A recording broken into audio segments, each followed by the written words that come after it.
पीढ़ी का ज्ञान को देखते हुए साइंस एक बहुत बड़ा आपका पोर्शन है। तो हम समय को ना गवाते हुए शुरू करते हैं बायोलॉजी, जीव विज्ञान। जीव विज्ञान का मतलब क्या होता है? पहले हमें सब्जेक्ट के बारे में नॉलेज होना चाहिए। हमें इस सब्जेक्ट में पढ़ना क्या है, कैसे पढ़ना है, कैसे क्वेश्चन आते हैं, सारा आपको ये आइडिया होना चाहिए। तो शुरू करते हैं बायोलॉजी। बायोलॉजी एक ग्रीक लैंग्वेज का शब्द है। किसका शब्द है? ग्रीक लैंग्वेज का शब्द है। बायोलॉजी एक ग्रीक लैंग्वेज का शब्द है जिसका बायो का मतलब होता है लिविंग, मतलब सजीव होता है। आपने 8, 9, 10 में सजीव और निर्जीव के बारे में पढ़ा होगा। और लॉजी का मतलब होता है टू स्टडी, मतलब उसके बारे में अध्ययन करना।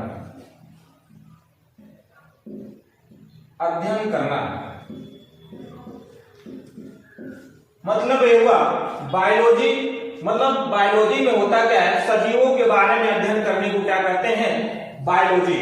अब परिभाषा क्या बताएंगे? जीव विज्ञान विज्ञान की वह शाखा है, जीव विज्ञान की वह शाखा है जिसके अंतर्गत हम सजीवों के बारे में क्या करते हैं? अध्ययन करते हैं। क्या कराता है? बायोलॉजी कराता है। अब लिविंग होते क्या है? ये सजीव होते क्या है? कैसे आप जानेंगे ये सजीव है? कुछ तो क्वालिटी होगी। मान लीजिए हमारे और कैमरे जो लगे हैं उसमें कुछ तो अंतर होगा। क्या गुण है उसको देखते हैं। लिविंग और निर्जीव में अंतर क्या होता है? लिविंग मतलब सजीव। ये जो सजीव हैं इनके अंदर रेस्पायरेशन होना चाहिए।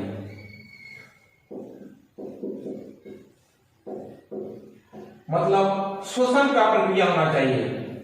श्वसन पहला नंबर क्या होना चाहिए? श्वसन होना चाहिए, भाई सांस ले। दूसरा, अगर श्वसन ले रहा है तो न्यूट्रिशन मतलब भोजन की प्रक्रिया होना चाहिए। न्यूट्रिशन मतलब भोजन की प्रक्रिया होना चाहिए, पोषक होना चाहिए इसके अंदर। तीसरी बात यह है भाई हमें ऊर्जा मिलेगी कैसी? जब उसका डाइजेशन होगा। तो तीसरे नंबर पे डाइजेशन होना चाहिए, पाचन होना चाहिए, मतलब पाचन होना चाहिए। और चौथे नंबर पे आपका पाचन होगा तो उत्सर्जन भी होगा। भाई स्प्लिट आउट भी करेंगे, उत्सर्जन मतलब एक्सक्रीशन होना चाहिए।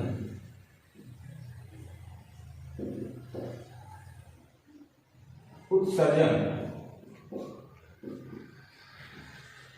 और क्या होना चाहिए?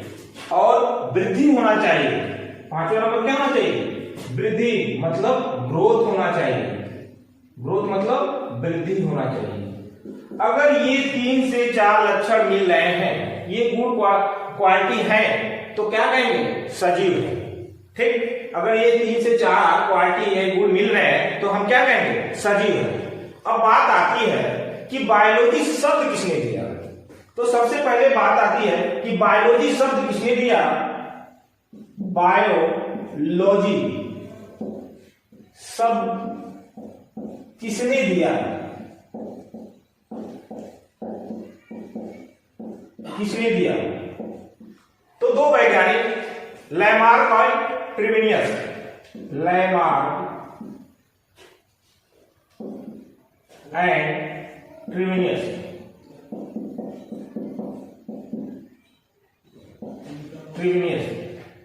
ये दो साइंटिस्ट ने बायोलॉजी शब्द दिया। ठीक, तो बायोलॉजी शब्द किसने दिया? Lamarck and Treviranus. इसको शॉर्टकट में एलएनटी भी करते हैं। शॉर्टकट में क्या करते हैं? एलएनटी भी करते हैं। अब बात आती है बायोलॉजी की कितनी ब्रांच होती है? बात आती है बायोलॉजी की कितनी ब्रांचें होती हैं। चलिए हम आगे चलते हैं, रफ कर देते हैं।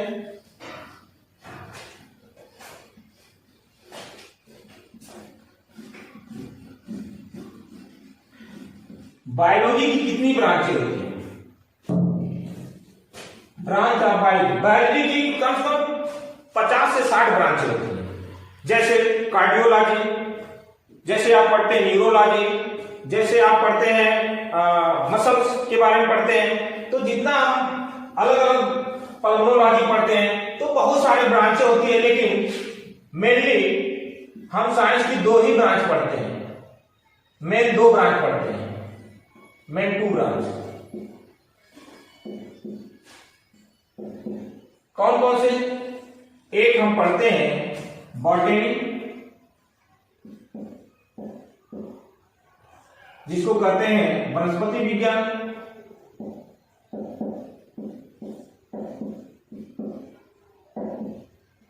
और दूसरा दोस्तों उसको कहते हैं जूलॉजी। जूलॉजी मतलब जंतु विज्ञान।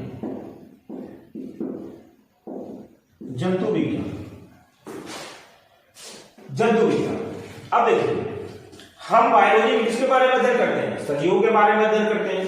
तो क्या ये वनस्पति जो पेड़ पौधे हैं इसमें किसका अध्ययन करते हैं? पेड़ों का, पादपों का अध्ययन करते हैं, प्लांट का अध्ययन करते हैं। किसका अध्ययन करते हैं? इसमें प्लांट का अध्ययन करते हैं। तो क्या प्लांट हमारे सजीव नहीं है? ये भी सांस लेते हैं, ये भी भोजन की प्रक्रिया करते हैं फोटोसिंथेसिस के थ्रू, ये भी जो है एक्सक्रीशन करते हैं, उत्सर्जन करते हैं, ये भी ग्रोथ करते हैं। तो क्या ये सजीव है? बिल्कुल है। इनके अंतर्गत बायोलॉजी हम किसके बारे में पढ़ेंगे? वनस्पति विज्ञान में किसके बारे में पढ़ेंगे? सजीवों के बारे में, मतलब पेड़ पौधों के बारे में पढ़ेंगे। आती है बात अब जूलॉजी। जूलॉजी मतलब जंतु विज्ञान, हम जंतुओं के बारे में पढ़ेंगे। हम लोग भी क्या है, मानव भी किसमें आते हैं? इसी में आते हैं। अब बात आती है कि बायोलॉजी जो 2 ब्रांचें होती है, बॉटनी और जूलॉजी। अब एग्जाम में क्वेश्चन आता है वनस्पति विज्ञान के जनक कौन है? वनस्पति विज्ञान मतलब बॉटनी विज्ञान के जनक किसको कहते हैं? थियोफ्रेस्टिस को। थियोफ्रेस्टिस को कहते हैं। थियोफ्रेस्टिस को वनस्पति विज्ञान का क्या कहते हैं? जनक कहते हैं। क्यों कहते हैं? सवाल होता है भाई, इनको वनस्पति विज्ञान का जनक क्यों कहते हैं? सबसे पहले इन्हीं को क्यों कहा गया? क्योंकि इन्होंने एक बुक लिखी थी, द हिस्टोरिया ऑफ प्लांटेनम।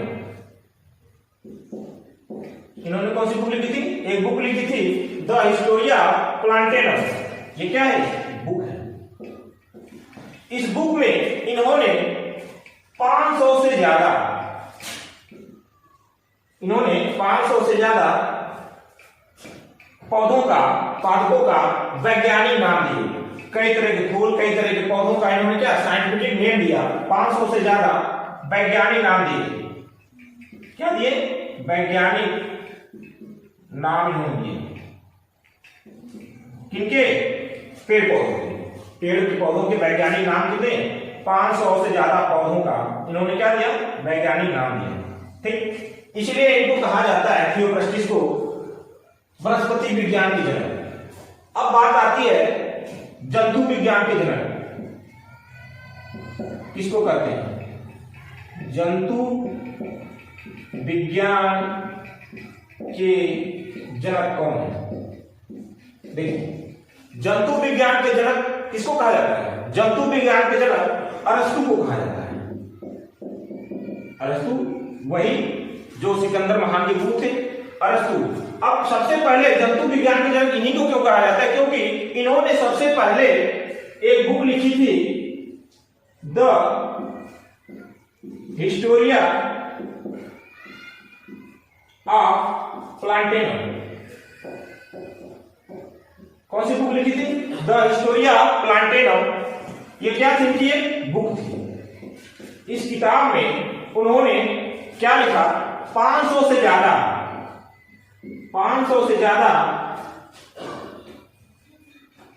नहीं sorry, the history of animalia, plant का हो गया एनिमेलिया, एनिमेलिया, ठीक है। 500 ज्यादा जंतुओं के नाम, जीव जंतुओं के नाम उन्होंने, जंतुओं के नाम, वैज्ञानिक नाम उन्होंने दिया था। 500 ज्यादा वैज्ञानिक नाम दिए थे, ठीक है। 500 से ज्यादा जंतुओं के वैज्ञानिक नाम दिए थे, साइंटिफिक नेम दिया था। इसलिए इनको कहा जाता है, अरस्तु को, किसके, जंतु विज्ञान के जनक। अब बात आती है इन दोनों में किसका टप काम था, थियोफ्रस्टस का या अरस्तु का? इन दोनों में से टप किसका काम था? तो इन दोनों में से सबसे टप जिसका काम था वो किसका था? अरस्तु का था। इसीलिए जीव विज्ञान का जनक किसको कहा जाता है? अगला पॉइंट लिखिए, इसीलिए जीव विज्ञान का जनक, जीव विज्ञान के जनक किसको कहा जाता है? अरस्तु को। आपसे पूछे जीव विज्ञान के जनक कौन है? अरस्तु, ठीक, अरस्तु को कहा जाता है, ठीक। अब बात आती है, हम इस बायोलॉजी का एक परिचय था, ठीक। हम पढ़ेंगे बायोलॉजी में सबसे पहला चैप्टर स्टार्ट करेंगे सेल, कोशिका। कोशिका में हम बहुत सारे क्वेश्चन बनते हैं, कोशिका से बहुत सारे क्वेश्चन बनते हैं जो सारे एग्जाम में मैक्सिमम अधिक से अधिक क्वेश्चन आते हैं। कोशिका होती क्या है? पादप कोशिका सबसे पहले किसने खोज की? संसार की सबसे बड़ी कोशिका, संसार की सबसे छोटी कोशिका, मानव शरीर की सबसे बड़ी सबसे छोटी कोशिका, सेल कोशिका झिल्ली क्या होती है, कोशिका भित्ति क्या होती है, लाइसोसोम, राइबोसोम, ये सब हम इसमें पढ़ेंगे कोशिका में। सबसे पहले हम एक चैप्टर जो शुरू करेंगे, कोशिका शुरू करेंगे।